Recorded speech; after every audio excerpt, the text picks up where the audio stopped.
I'm Cape Joel, and this is another Cape TV Roundup. Granted, this is something of a strange week as there was no Flash, no Shield, and no Rebel, so I was forced to kinda make some creative substitutions over here. Starting things off, we actually have Legends of Tomorrow, and the episode was called Compromised, which sees a return trip to the 80s in order to stop Damian Dark and the Reverse Flash from endangering an important Cold War peace treaty. In many ways, this episode did feel like something of a do-over from the last time the team came to the 1980s, complete with Martin Stein meeting a younger version of himself. And because the actual thread is kind of vague, the bulk of the show was focused on character stuff, like Martin being very hard on his younger self for his more selfish impulses, even though as we find out the only reason that time and therefore his actions have changed was because Dark was meddling with things, so really young Martin wasn't at fault here, but they treat him like he was, and this is just Legends in a nutshell for you. Speaking of Dark and the team's new leader, Sarah Lance, still wants revenge for what happened to her sister, even though A,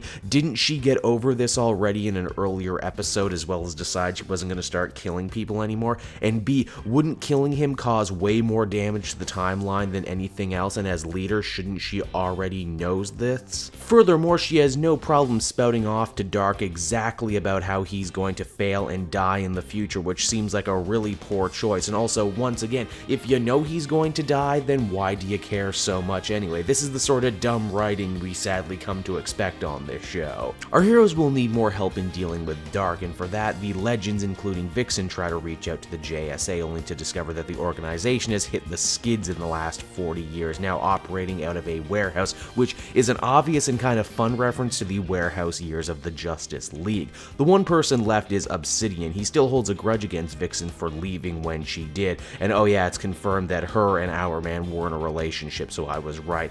This is probably the best part of the episode, and it's nice to see the writers remember that Obsidian is gay, so they can work that into the story, and I felt they did it really effectively. Then there's all the stuff with Ray trying to become the new Captain Cold. It's funny, but yeah, I mean, it's kind of hard to believe that someone so smart could also be so dumb and so tone deaf. Also, if you missed your damn suit so much, Ray, why don't you build yourself a new one, or better yet, borrow one from any point in time? You do remember that you have a time machine, right? And because of that, nothing should be impossible. Compromised was ultimately another okay episode of Legends that could have been great if only the writing felt like people took more than one pass on the scripts. So many characters do so many dumb things and they just never seem to learn. It gets quite annoying even when everything else seems to have improved. Overall, I would feel comfortable giving this one yet another 6.5 out of 10.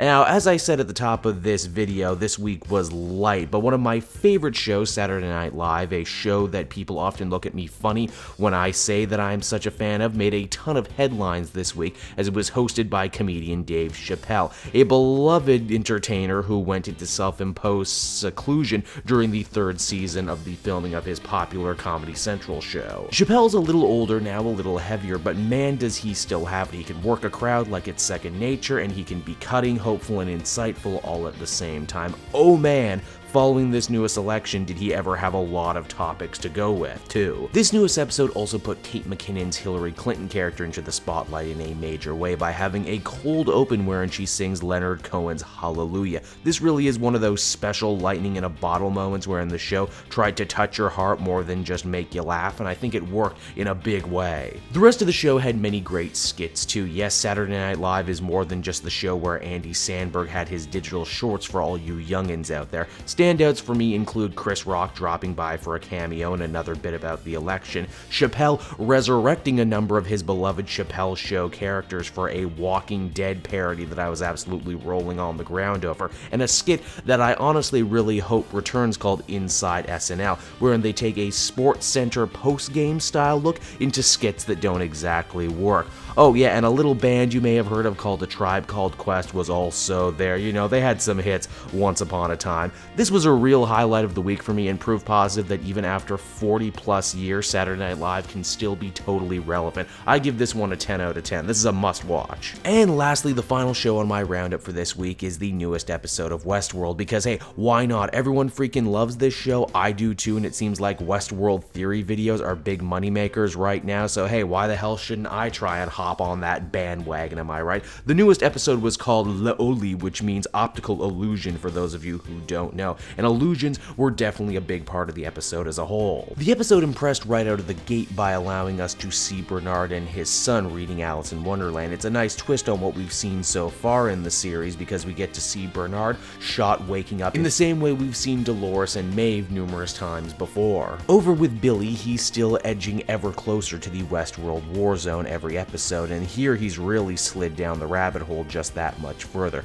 And by whole, I of course mean he finally did the deed with Dolores. Wah wah. It's amazing to see Billy in so deep with these things he couldn't possibly understand. He also makes it very clear that he plans to leave when his adventure in the game is done with, but hey, how is the newly awoken Dolores going to take heartbreak, I wonder? We also get to see a bit more of that mysterious member of the board lady this episode, and how she really doesn't seem like your average run-of-the-mill pencil pusher. She's kinda nuts, and it seems like she was brought in solely to try and steal Ford's work right out from under him. Not because she cares about the park, but because her paymasters want all that important AI research and advancement that Ford has managed to bank over the last 35 years, and they're afraid that he'll burn the whole thing down instead of hand it over. And then there's the big finale, the moment I'm sure everybody wants me to talk about, the moment I'm going to try really hard not to spoil, but honestly, I didn't find it that shocking. I think most people were theorizing this turn anyway. What is surprising to me is that how this reveal comes so relatively early in the life cycle of the show. I thought they were going to draw this one out much longer.